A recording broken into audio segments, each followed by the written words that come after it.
Good afternoon, everybody, and you're very welcome to this 1 in 4 webinar where we're launching the research, the Victims' Experience in Focus, which was conducted by our advocacy case manager, Naomi Gould. I want to begin by thanking the 15 participants who agreed to take part in the research. Their voices absolutely shine through the document, and that's, I think, what makes it so powerful. I'd like to introduce our 2 speakers for today.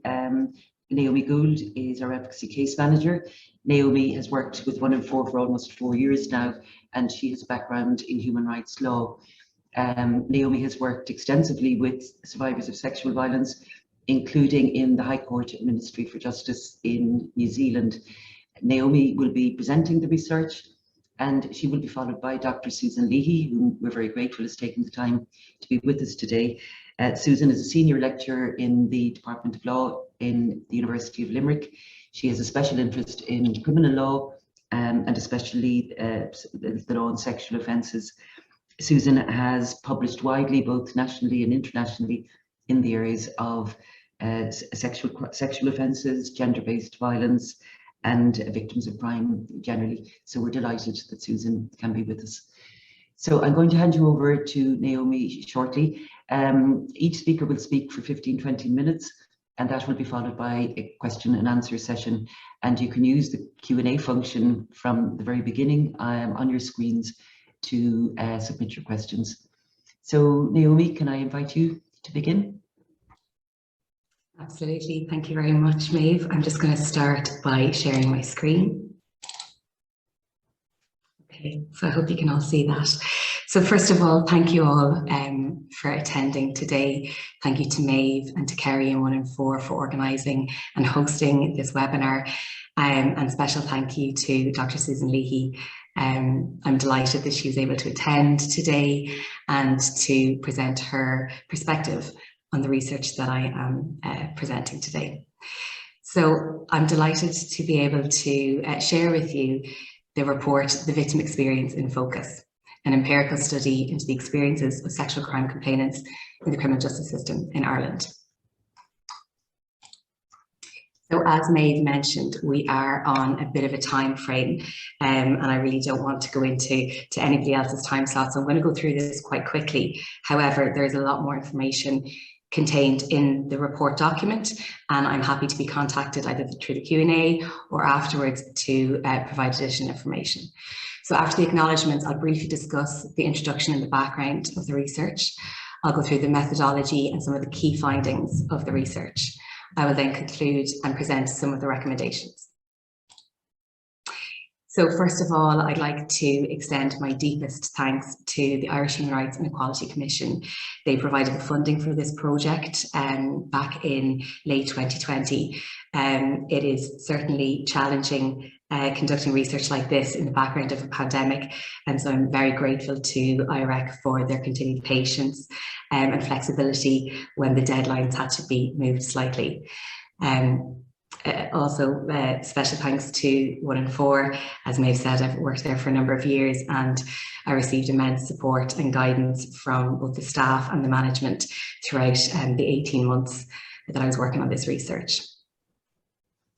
I'd like to also extend my thanks to Professor Conor O'Mahony, Mark and Rebecca in the Child Law Clinic in UCC. They provided some support in the completion of this project, and I'm very, very grateful. But I guess finally, the biggest thanks have to go to the 15 men and women who participated in this project. They willingly shared their insight and their experience in the hope of affecting future change, and I am so deeply grateful to them. It's very difficult to sit with a stranger and discuss immense trauma and difficulty, and it was an absolute privilege of mine to be trusted with their experience and to witness that. So again, really briefly, just to give some information around, I guess, the landscape that was there when this research was started. So I guess in recent years, like Ireland's welcomed some legislative and policy advancements in relation to victims' rights and sexual offences law. Certainly the Criminal Law Sexual Offences Act 2017, that aimed to kind of modernise the laws in relation to sexual offences, and for the first time it provided in Irish legislation statutory definition of consent. Following on from that, we had the Criminal Justice Victims of Crime Act 2017, and this really transposed the EU directive on victims' rights into Irish law, and it put, victims' rights on a statutory footing, and really, especially in relation to rights to information and rights to support services. Particularly in the last number of years, and in response to a high-profile rape trial that occurred in Belfast, some examinations were conducted on both sides of the border in relation to how sexual offences are prosecuted, both in Northern Ireland and in the Republic. These reports included the Gillen Review, which focused on Northern Ireland, the O'Malley Report, which focused on the Republic. Following on from the O'Malley Report, the Department of Justice published Supporting Victims' Journey. Now, this outlined a number of implementations based on recommendations that the O'Malley Report had published. You might see, coming to the end of this presentation, when I discuss the recommendations, there is some overlap, and I think that again highlights the importance of those implementation points. And finally, Dr. Susan Leahy, who is here with us today, published incredible research last June regarding the realities of rape trials in Ireland. Dr. Leahy interviewed legal professionals and court accompaniment workers who are in the courtroom every day, and her research was a great guidance in terms of this empirical research as well. So again, as I have said, there's been quite a lot of advancements, particularly in the last 5 years. But I guess despite possessing an entirely unique perspective into the criminal justice system, frequently the perspective of the victim stakeholder is one that hasn't received, empirical research. And I guess that's why this project was aimed to amplify the voices of the expert, in this case, of the men and women who, as victims and survivors of sexual violence, participated in the criminal process. So really quickly, just to give you an idea of the methodology behind the research. So I used a mixed method approach of both focus group convenings and individual interviews to explore the experience of sexual abuse complainants in the criminal justice system. So 6 participants took part in the focus group, which was held over 2 days. And then 8 participants were interviewed individually. There was use of, a semi-structured interview guide for both focus groups and the individual interviews, which allowed me to focus on some key themes, which you will see when I come to the findings. But also it allowed, space for organic discussion, particularly in relation to the focus groups where commonalities were identified. Finally, 1 participant submitted a written document. So how the recruitment came to be, as I mentioned, IREC provided the funding for us towards the end of 2020. In December of 2020, a call to action was put out across 1 of 4 websites and social medias. A video was also produced to, really appeal to all demographics and accessibility. Following on from that, the expressions of interest were met with the survey sampling method. So that was used just to identify suitable participants based on certain criteria. The criteria is outlined in the report for anybody who's interested. So 15 candidates were approached and they agreed to take part in the project. So the ethical considerations were given a great deal of thought and collaboration, especially between myself and the team in 1 and 4, to really safeguard the integrity of this project and the welfare of all involved. That was a really key priority for us. So that informed consent process really discussed confidentiality, the interviews being recorded, anonymity, the fact that any participation was completely voluntary, the associated risks of being involved in the project, and a grievance procedure. So then into the data collection. So as I said, the focus groups took place with 6 participants over 2 days between August and September of 2021. Individual interviews were conducted in person or online between September and December of 2021, and 1 via written submission. So the interviews were audio recorded with the consent of the participant, transcribed verbatim for analysis by somebody external, a professional transcription service, and they were coded manually. So all references to data obtained from the participants, the data has been completely anonymised, and they will be referred to throughout the findings only in pseudonym only. So FGP for focus group participant and IIP for individual interview participant. So just to give you an example of kind of some of the people that we had involved. So we had 15 individuals, 9 women, 6 men. The age range of when they, I guess, first linked in with me was approx age 30 to 60 years old. So one key finding from the research was that over 33% of the participants report experiencing instances of sexual abuse from more than one perpetrator throughout their lifetime. It is important to note that not all of those victimizations were reported to the Garda.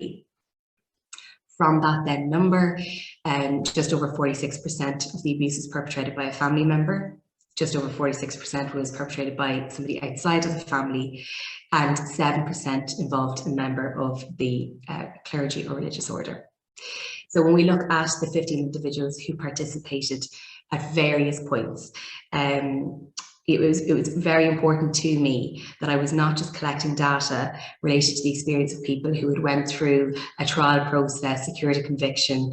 I really wanted to capture, I guess, any voice, any experience.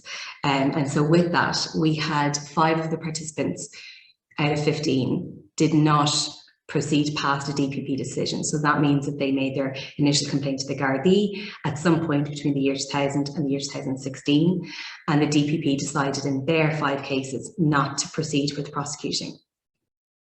4 participants proceeded to a jury trial where a guilty verdict was received, and 6 participants received a guilty plea submitted by the offender. So I'm going to go really quickly through the findings. Again, they're quite comprehensive. There's a lot of victims' voice in the actual report. But just to give you a kind of quick glimpse of what we have. So these were the key themes that I outlined, that I had included in the structure for some of the interviews and focus groups.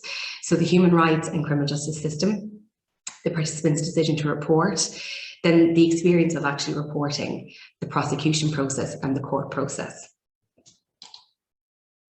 So 10 participants were invited to an online discussion around human rights prior to the focus groups or the individual interviews convening. And this is really just to, I guess, determine a baseline knowledge of human rights and how they felt that they applied in the criminal justice system. There was discussion around the need to shift from a needs-based approach to a rights-based approach when we speak about victims in the criminal justice system. So when asked if they had ever considered human rights in the context of their experience with the justice system, the majority did say yes. One person said the right to protection is relevant. You're afforded protection when you're useful to the system. As a victim, you're a witness, and so as a witness, you're offered protection. But after, you're on your own. You are listened to while it is helpful to the system. Another person said lack of protection from persecution and fear, and in some ways during the process, it almost felt like another abuse. So when asked if they could recall any professional in the process providing information specifically on human rights or discussing human rights with them, all 10 participants said no. So then when we move to look at, I guess, the participants' decision to report, again, there has been some reports written and some scholarship around this. And it was something that I was really interested in. When we talk about the reporting of historical crime, one is aware that a period of time may have elapsed between the abuse occurring and the participant deciding to come forward. I was really interested to discuss and to learn from the participants what those factors, either motivating or deterring, would be. So one participant said, all I wanted was for somebody else to know. I wanted it to be taken out of my hands where I knew I couldn't do any more than what I'd already done. And it just to be given to somebody else who could. I didn't know what they could do. I didn't know what would happen. I just wanted it to be with somebody who could do something. So some participants discussed the fear of upsetting or damaging familiar relationships as a deterrent to reporting, saying, I was saying I'm never, and I'm taking this one to the grave. I was just protecting my mom. I was like, no, her life would be ruined, devastated for her. So several participants explained how their mental health played the catalyst in reporting. One person said, so I can definitely see how people carry it through to 50. Me, myself, I think if I didn't let it out when I let it out, I would be dead by now without a shadow.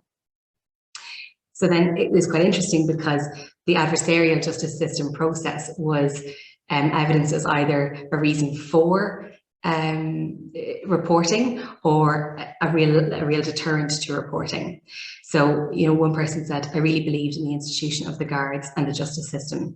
So that's why I wanted to go to the guards. That was the main thing. I felt like they could do something. I also wanted him to know that I knew, because we are still in social situations from time to time.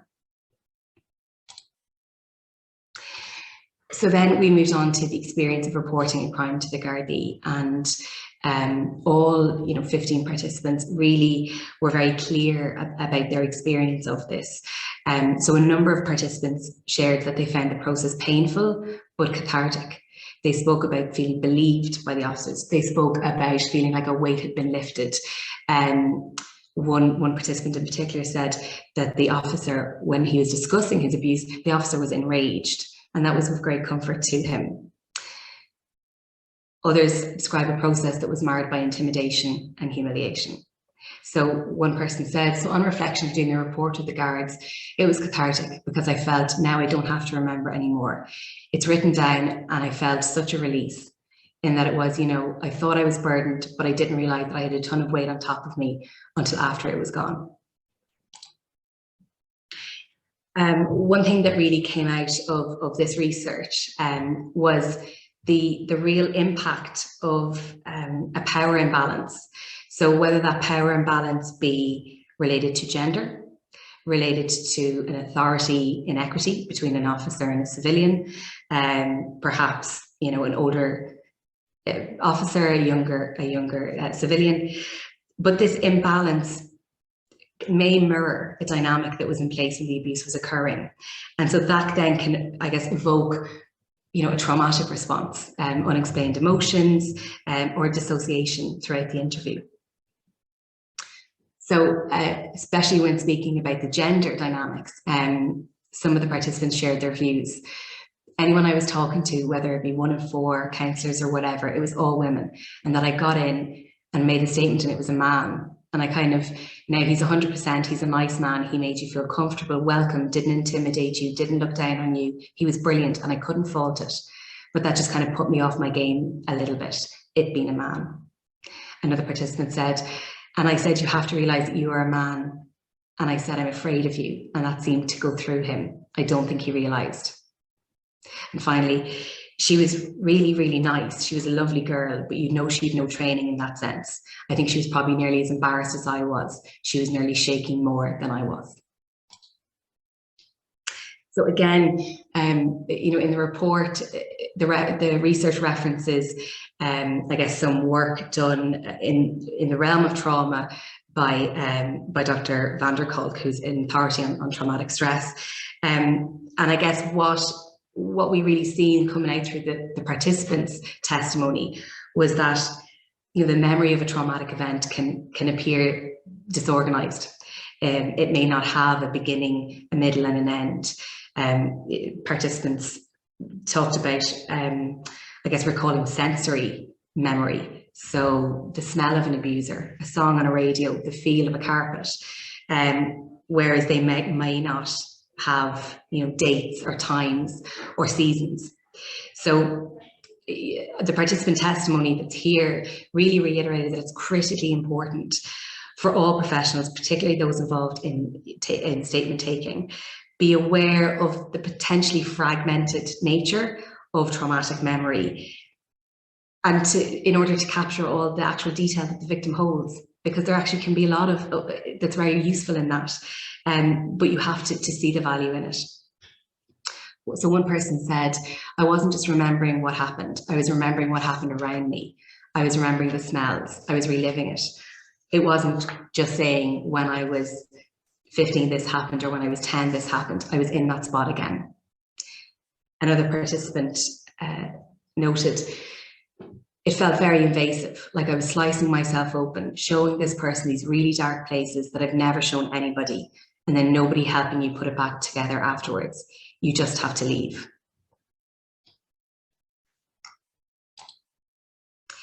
So again, just really briefly, as I mentioned, 33% of people reported more than one victimization. One participant shared that when she was trying to explain that to the officer in charge, she wanted to make, I guess, multiple statements in relation to the abuse she'd suffered. His response was, well, you can't be blaming everybody. So that kind of silenced me about what happened to me as an adult.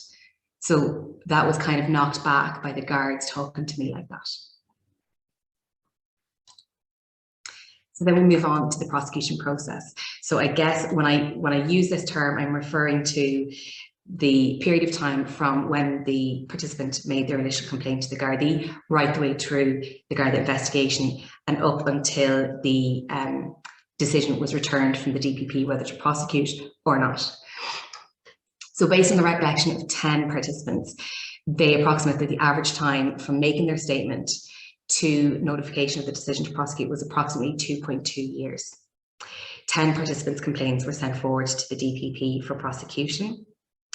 This stage was evidence as being really lengthy and challenging. Participants in the research noted that, I guess, they felt that they were triggered in that there was emotions that were linked to the abuse. Participants spoke about not knowing what to expect next, not knowing when they were going to be contacted, when something was going to happen again, when it was going to stop. And that those same feelings are the ones that were tied to their memory of the abuse. I found it actually quite compelling that through the experience of the participants, it felt to me that some of the participants, their experience of this prosecution process, so whether that be 2.2 years or longer, that it was kind of hinged on a need for regular, informal communication and updates from the Garda, and whether or not that need was met. So many participants spoke about a desire for communication from the officer in charge, whether or not there was an update available. And I guess I noted a disparity just in terms of the victim's right to information set out in legislation, and perhaps the victim's need for informal communication, whether or not new information is available. So then finally, as I mentioned previously, 5 of the participants' complaints was not prosecuted by the DPP. So again, this particular part of the findings is quite comprehensive, and we really have the bulk of the participants' discussion here. But I guess for the purposes of this presentation, I wanted to focus on the experiences of participants whose criminal redress process ended at this point, because their complaint was not prosecuted by the DPP.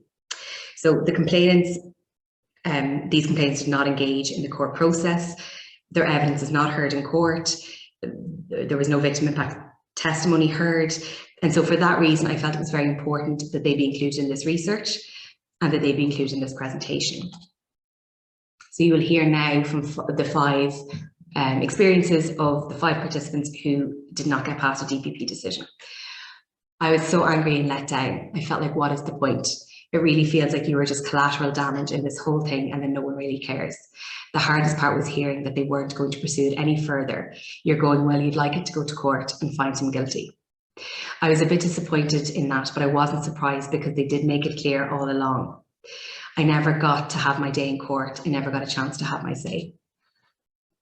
I felt very dismissed and felt that my experience of what was going on, that I didn't matter again. It was always that. It just kind of felt that they're the law and they can do what they want. And finally, knowing that that morning he would have had to get up, put on a suit, and his mother and father would have had to drove him off to some court to face rape charges. Whether he got convicted or not, that's a separate thing. But for them few hours and that night before, he wouldn't have slept. I suppose that's something to me. Naomi, you have just 5 minutes now. That's fine. So I'm going to breeze through this part. Again, it's quite comprehensive in the report, which will be available online after this webinar. So when we talk about the court process, we are then referring to the 10 participants who did get past a DPP decision.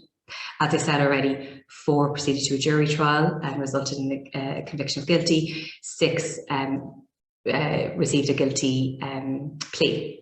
So the average length of the custodial sentence was 5.96 years.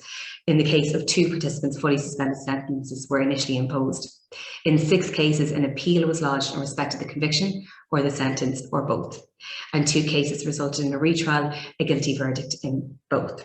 So, I mean, I suppose it's possibly time at this point to put a caveat in that, of course, out of the 15 participants that we have, you know, or organically, all of the people who proceeded to a court process, a conviction was laid out. Of course, that's not necessarily representative of all victims' experiences. You know, this is really just experience of these 15 victims. However, there's indeed commonalities that suggest, you know, certain realities within the system. So I won't go through this in full, but in the report, when I examined the kind of court process, there are certain salient issues that come up. So one of them being the disclosure of counselling records. The next being what the process was like attending court hearings. The trial process in giving evidence, and there was a lot of conversation around, you know, what it was like for a participant to be cross-examined, to be in the courtroom, the proximity to the accused, the proximity to the accused legal team.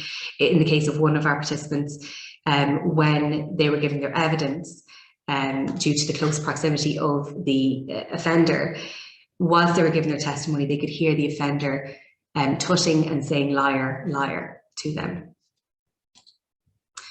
Again, there's discussion around the victim impact statements and the sentencing hearings, particularly, I guess, the difficulty in examining the impact statement, the fact that that statement, as it is evidence before a court, is subject to scrutiny and it can be subject to scrutiny and redactions from a defence legal team. And then there was some commentary around, I guess, the mitigating factors that can be discussed in a sentencing hearing, and judges' sentencing remarks. So to conclude, I mean, I guess the theme of the IREC grant scheme that I'm very grateful to have received was access to rights and access to justice. I think for me, one of the real key findings from this research is that justice really looks different to different people. You know, for some people, it was the traditional criminal process where the accused was found guilty and sentenced. Some shared a desire to be seen and to be heard, to be vindicated, to be believed. And others spoke about a life that was safer, so free from the intimidation or the threat from the victim, free from intimidation and fear. Of the 5 participants whose cases didn't go any further, it was clear that many of them didn't feel that they gained justice, as their complaint was never put before a court, and there was conversations around accountability. In that perhaps people didn't get the opportunity to be held accountable. So I guess this research has provided a key opportunity for future reform. The impact of trauma on every stage of the criminal process was really highlighted through the testimony of the participants. It was again reiterated the importance of information and communication from our Garda Síochána and the quality and the quantity of that. And finally, you know, that there is further empirical research is needed, both on a larger scale like this, and also court observation and mock jury trials, which I imagine Susan Lee may speak to later. So really briefly, in terms of the recommendations, specialist trauma-informed training for Garda Síochána and legal professionals working at the front line, a code of conduct for barristers, particularly practicing criminal law, sexual violence, domestic violence in relation to cross-examination. A reconfiguration of the courtroom layout, and certainly a standardisation of facilities across the country. We heard reports that there was a marked difference between the facilities that are available in Dublin and throughout the rest of the country. And finally, a one-stop shop model of combined services. A service exists like this in Galway. It's called Barna House. It's for young complainants of abuse. And I guess it was proposed that there be one expert house that would hold all of the services involved. So that's the end of the research. So again, thank you very much for listening to me, and I'll hand you back. Thank you so much, Naomi. And you know, on behalf of myself and all the staff in 104, like we just want to congratulate you. I mean, it was a huge piece of work for you, and it's just wonderful seeing it come to completion now. So if people want to put questions to Naomi, if you put them up on the Q&A, we can talk about them or deal with them after Susan has spoken to us. So Susan, can I hand it over to you now and your response to Naomi's presentation? Thank you. So hi everyone, and I suppose first of all I'd just like to thank 104 and Naomi for the invitation to speak today. It's actually a real honour to be given an opportunity to respond to this important piece of research, and I feel I got a real treat to be allowed to read it before it became publicly available, and I have read it several times now, and what I want to start by saying is I commend it in the strongest possible terms to anybody who wants to understand how our system is working and to know more about it. What's really important about this piece of work is that it fills a gap we have in our knowledge of the system. And I'll speak at the end about reforms we need going forward and the need for greater research, but the most important piece of information we can have about our system for me is how it's being experienced by those who are engaging with it. And this piece of work contributes to that. Naomi's stated aim was to amplify the voice of victim survivors because they are the experts who've participated in the criminal justice process, and there is no doubt but that she has achieved that. And I suppose what I would say about this is it's a very comprehensive account of the 15 participants who took part in the project. And I suppose before I say any more, I think a special word of appreciation is owed to those people because it is very difficult to go through the process. It's very difficult to tell your story in the context of the system itself. And it's very, I suppose they deserve a word of gratitude and recognition for reliving it again for this research. I'm just going to raise a few points that I think really resonated with me throughout the research. Naomi has ably gone through her key findings, and I suppose I'm just going to offer an outside perspective based on my own experience. So I interviewed 16 legal professionals and 12 court accompaniment workers in the period July to September 2019. And I was asking different sorts of questions to Naomi. I was asking about the law, how it's operating in practice, but what was important for me was that those court accompaniment workers in particular could provide me with a perspective of, I suppose, how victims experience the system. But what struck me in my research was everyone was very careful to say that, of course, they couldn't provide me with a victim's perspective because they weren't victim survivors themselves. So there's a few points I'd specifically like to highlight, and I'll do so quickly because I think the most important thing is that we all have a chance to discuss the research together here through the Q&A. So some of the key things that struck me from the project, and I'll talk about in a little bit of detail, are the importance of information for victims. And this is something I've really reiterated in both my general research on the rights of victims of crime and of course specifically the rights of victims of gender-based violence. One really particular concern of mine is the use of counselling and personal records in trials. So I'd like to touch on that a bit more.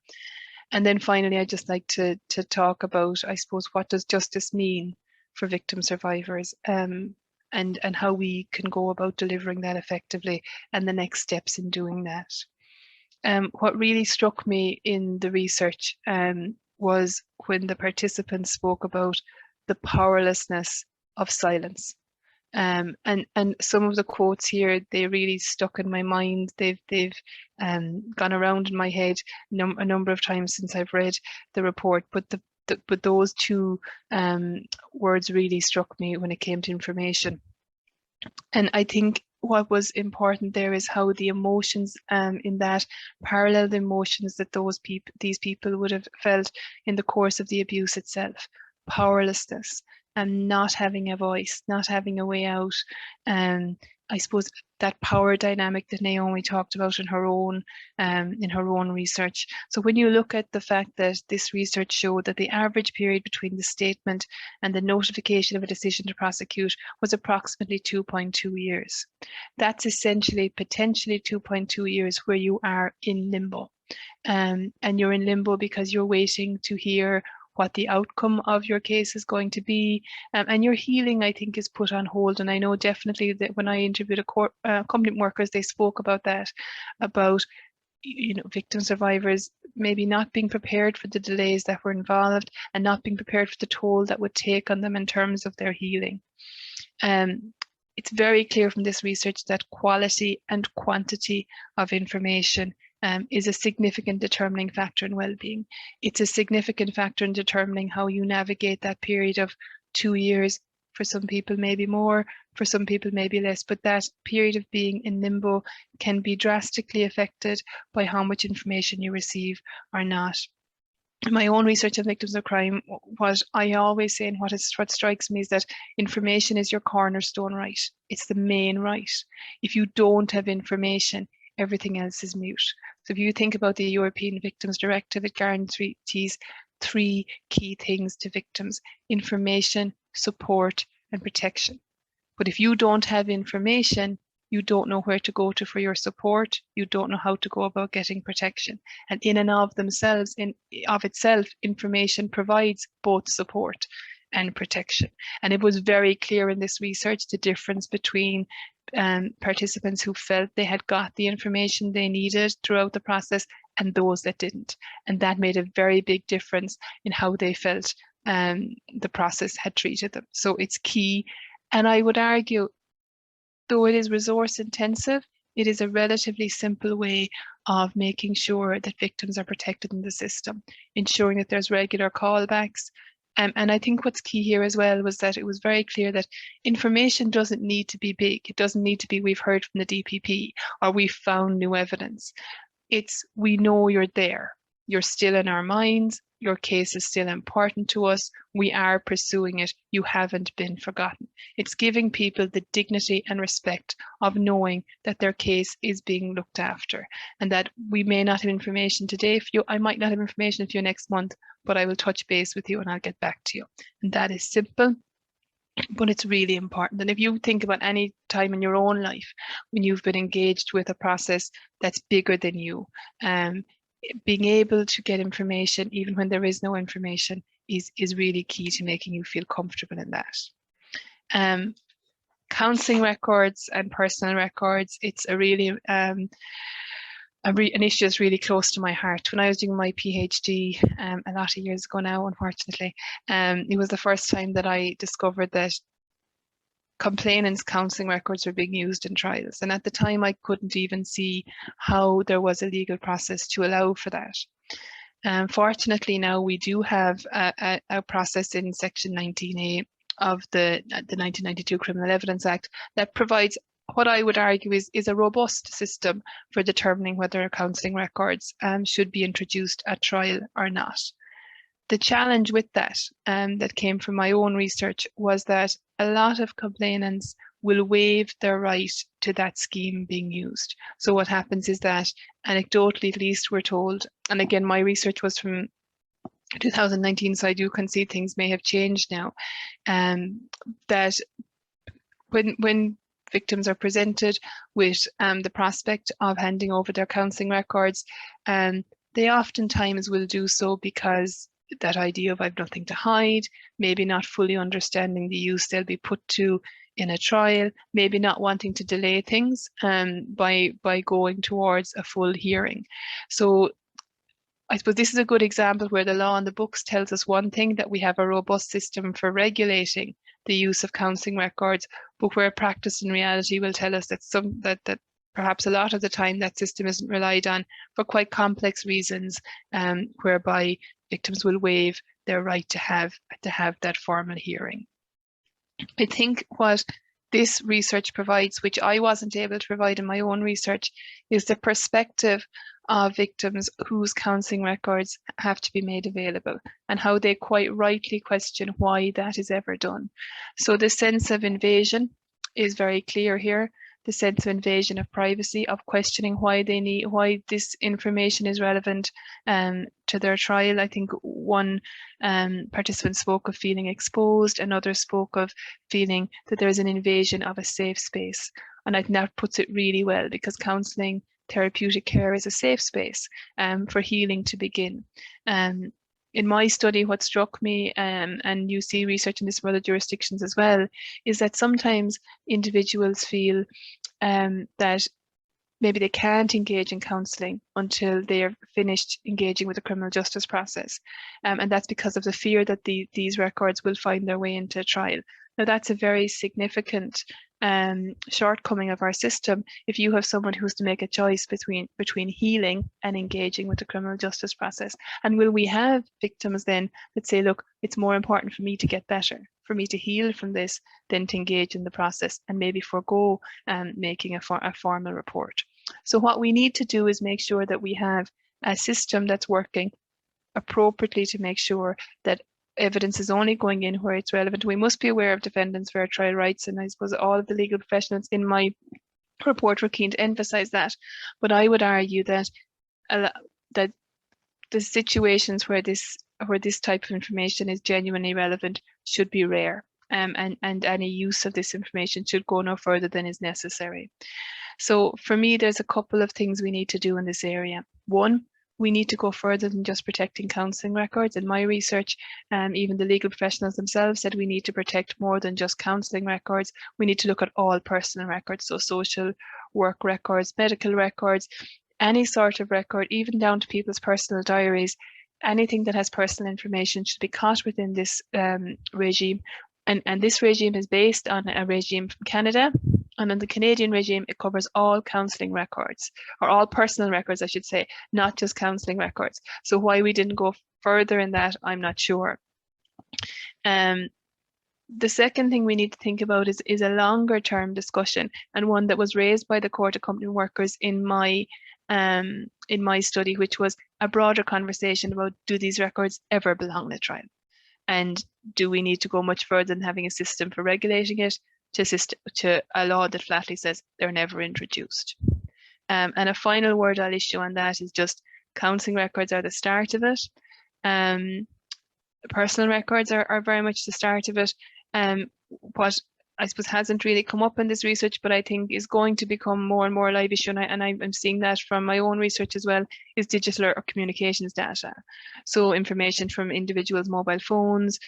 All of us now are carrying around a mobile phone that carries a wealth of personal information, a lot of information which none of us would like to see the light of day for lots of different reasons. And unfortunately, when you become a victim in a sexual offence case, all of that can potentially become I suppose potentially evidence in a case. And there was a recent review, and I think it resonates with some of the language of the participants here about their experiences of counselling records. And there was a review, there's an ongoing review in England and Wales about their own law in relation to rape trials with a view to improving their own conviction and attrition rates. And they spoke of victims feeling like they've been digitally strip searched when their mobile phones are accessed and taken from them, often for long periods of time, and they know that anything in that phone may potentially end up as evidence. We're going to face those challenges here, and we need to think about how our law will tackle that as well. And two final comments you'll be glad to know, and I'll come down off my soapbox on counselling records. And that's a comment about justice and fairness for individuals in these cases. And what I found very striking, and perhaps something I hadn't thought about before, was this rhetoric of luck, which Naomi really talks about quite well. You're lucky to have gotten to a certain stage in the process. You're lucky that you didn't have to give evidence because there was a guilty plea. Or you're lucky maybe that your cross-examination wasn't as harrowing as it should have been. Luck should never come into it. Everyone should have a basic expectation of fair treatment. Yes, it's going to be very hard to give evidence. It's very hard to wait and go the distance with the delays that we have in the system, but you shouldn't be victimized by the system itself. You shouldn't experience more trauma because you have done the brave thing to come forward and tell your story. I think sometimes when we think about victims and it being their case and them wanting justice for themselves, we forget that they're also doing an enormously important service for the state. And they are coming forward. Yes, they want justice for themselves. Yes, they want to see the person who harmed them brought to account, quite rightly. But oftentimes, and you see that in the reasons for reporting, they want to make sure that other people aren't victimized or other people aren't harmed. And by coming forward and being brave and telling their story, they contribute to doing that. Justice is about more than outcome as well. I often get asked about conviction rates and attrition rates, and yes, they are really important, and we want to see the guilty being convicted. But it's also about how you journey through the process. And there's this concept of procedural justice. And I would venture, and again, I can't put words into victims' mouths, and I'd be interested if it came up in when Naomi was talking to victims. Sometimes justice is about being treated fairly, having an opportunity to tell your story. And I would venture that maybe oftentimes a victim who even saw their attacker or the person who harmed them being convicted often still feels battered and bruised by the system, maybe even more so than someone who didn't even get to that stage but was treated fairly because they got information, they got respect throughout. Justice is about more than outcome. Justice is about how you journey through, and that's what we should be focusing now. And that's why I like the rhetoric now of reform here in this jurisdiction, supporting a victim's journey. That's exactly what we should be doing, and not necessarily focusing on stats about outcome. We can't guarantee an outcome. We can't guarantee someone a conviction, but we can guarantee them fair treatment. And I think some of the comments there from the report where you talk about people saying they've sliced themselves open, or that nobody helps them afterwards. And that's another, I suppose, final point I want to make. We support people as they journey through, but we need to support them afterwards as well. So if you got to the trial, is there a debrief afterwards? Are we making sure that you're linking into support services afterwards? Likewise, if you got as far as a decision from the DPP and you're leaving the system then because there is a decision not to prosecute, have we a wraparound service there for you where you can debrief?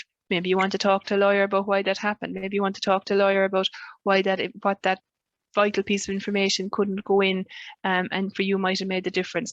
All of those things are really important, and we're not focusing on them enough.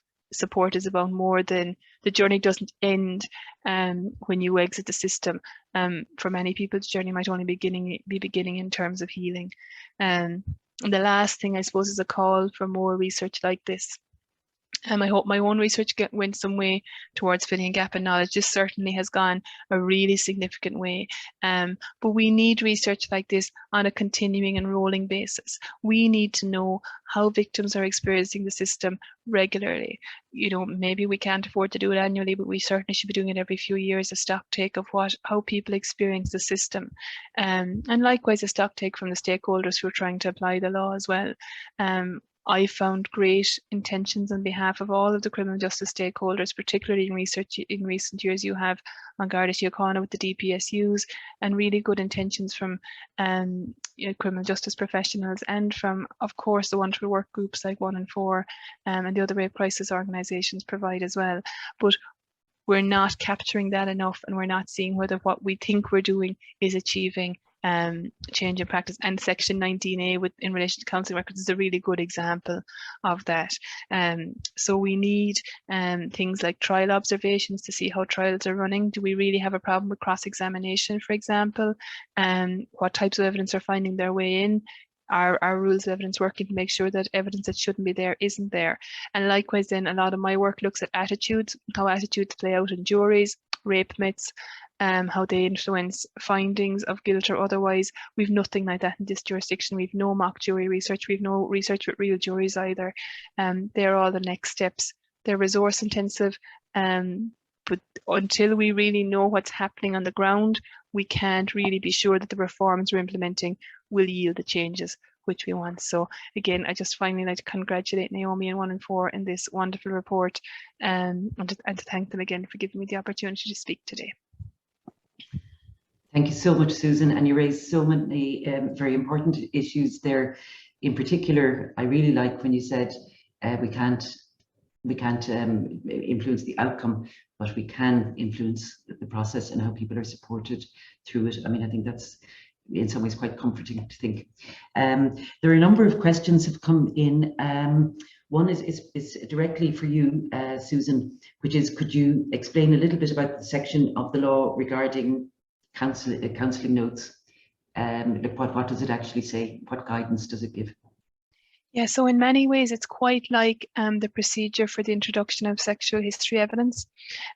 So I suppose if you look at it, there being two paths. So let's say you as a victim are asked to hand over your counselling records. You say, no, I'm not comfortable with that. Well, then what happens then is that kicks Section 19A into action. And then, so what happens then is there is a hearing to determine whether your records should be disclosed or not. And what I like about it is there is legal representation for you so that your voice is heard as a victim. Everyone has a chance to be heard in that hearing. What's important as well is that judges are very much guided in how they make the decision. So there's a list of factors they should take into account in deciding whether or not they should disclose. And likewise, the legislation really pushes them towards making sure disclosure goes no further than is necessary, so that there's redaction, that they only get the piece of the record that is that's really pertinent to the trial. Unfortunately, because it's a relatively new section, I think it only came into action in March 2018, and because we have significant evidence of waiver, I don't have any data on how those hearings actually work, or how we say what the success rates are in relation to those applications or not, but it is quite similar to our process around sexual experience evidence. So if we got everybody going through that process, I think it could work quite well to make sure that only relevant information gets into the trial. So I hope that answers the question. Thanks very much, Susan. Another question is, what information do we have, and maybe either Naomi or Susan, about why cases are not prosecuted? So I suppose in terms of the research and the 5 participants whose cases were not prosecuted, I guess it's important to note that some of the participants who had that experience, that occurred before the date of the 16th of November 2015. Therefore, they were not necessarily entitled to the reasons as to why the DPP did not prosecute.